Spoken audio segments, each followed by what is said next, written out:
পরিবার পরিকল্পনা অধিদপ্তর অধীনে ৩,২৯০টি ইউনিয়ন স্বাস্থ্য ও পরিবার কল্যাণ কেন্দ্র বা পরিবার পরিকল্পনা ক্লিনিক হতে মা, শিশু ও বয়ঃসন্ধিকালীন স্বাস্থ্য ও পরিবার পরিকল্পনা সেবা প্রদান করা হচ্ছে।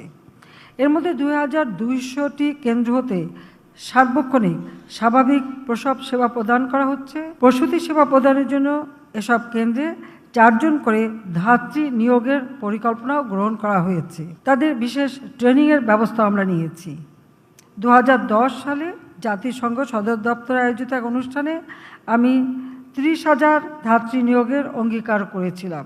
প্রায় ২০,০০০ ধাত্রী ইতিমধ্যে আমরা নিয়োগ দিতে সক্ষম হয়েছি, বাকিও আমরা পর্যায়ক্রমিকভাবে দিয়ে দেব।